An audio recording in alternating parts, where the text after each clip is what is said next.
Bonjour à tous, bienvenue sur ma chaîne La Cuisine de Svia. J'espère que vous vous portez tous bien. Alors aujourd'hui, je reviens vers vous avec une recette qui est assez amusante. On va faire des sponges qui sont très bons. Et faciles à faire bien sûr. Allez, c'est parti! Alors pour cette recette, nous aurons besoin de 700 g de farine, 270 ml de lait chaud, 350 ml d'eau chaude, 8 g de levure chimique, 10 g de levure boulangère, une pincée de sel et 22 g de sucre. Alors on va tout d'abord commencer par mettre notre farine dans notre récipient, faire un petit creux et y mettre la levure boulangère, la levure chimique. Sur le côté, on met notre pincée de sel et le sucre.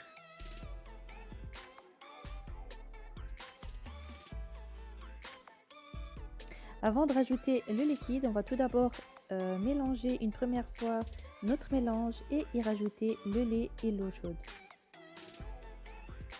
Alors comme je vous avais déjà dit, c'est une recette qui est très facile puisque moi je laisse le robot tout faire. Alors une fois qu'on a tout disposé dans notre récipient, on laisse le robot tout pétrir jusqu'à obtenir une pâte qui est assez collante. Et ça c'est tout à fait normal, vous allez voir pourquoi.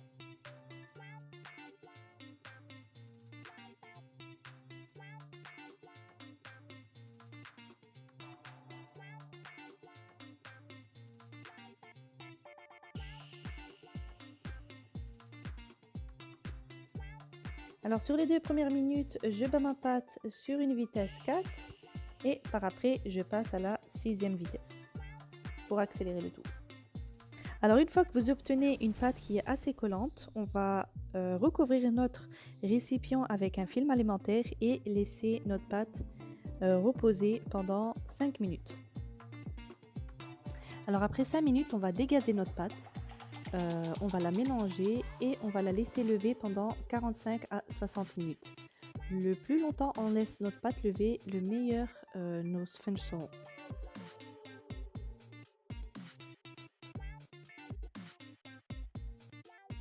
Alors après 1 heure d'attente, on va passer à l'étape suivante.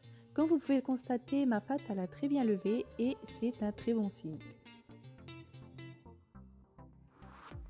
Alors comme je vous avais déjà dit au début de la vidéo, une pâte à sponge c'est une pâte qui est très collante et il ne faut surtout pas avoir peur de ça. Contrairement à la pâte à pain qui est très facile à manier, ça sera plus marrant avec la pâte à sponge et vous verrez ça. Pour que la pâte ne nous colle pas aux doigts, on va bien huiler nos mains et notre plateau où est-ce qu'on va disposer nos boules à sponge qu'on va former tout de suite. Alors on va tout d'abord commencer par bien huiler nos mains et le plateau. Le plus nos mains sont huilées, le moins la pâte collera à nos mains. Et c'est ça le secret en fait.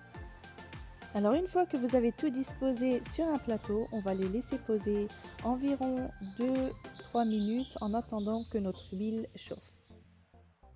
Alors on va tout d'abord commencer par prendre une boule de pâte et l'ouvrir au milieu et l'élargir petit à petit avec nos doigts. Une fois que c'est fait, on va la disposer dans une petite poêle avec un peu d'huile.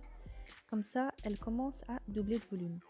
Une fois que vous voyez qu'elle a un peu doré par le bas, vous allez prendre votre sponge et le transférer dans une deuxième poêle avec un peu plus d'huile. Et là, vous allez commencer à constater qu'elle double de volume, mais énormément. Alors une astuce pour que nos sponges n'absorbent pas beaucoup l'huile, c'est de laisser toujours le feu au maximum. Allez, on en fait une deuxième pour le fun. Alors vous ouvrez votre sponge, vous la disposez dans votre première poêle pour qu'elle commence à prendre du volume. Après, vous la transférez dans une deuxième poêle avec un peu plus d'huile où est-ce qu'elle va continuer sa cuisson. Alors voilà mes sponges, ce sont vraiment des sponges qui sont très faciles à faire. Ils sont très moelleux et pas huilés du tout. Alors je vais vous faire montrer l'intérieur d'un sponge. Comme vous pouvez constater, ce n'est pas pâteux. Ils sont vraiment excellents. Alors j'espère que cette recette vous a plu. N'oubliez pas de liker, de vous abonner, de partager. À la prochaine!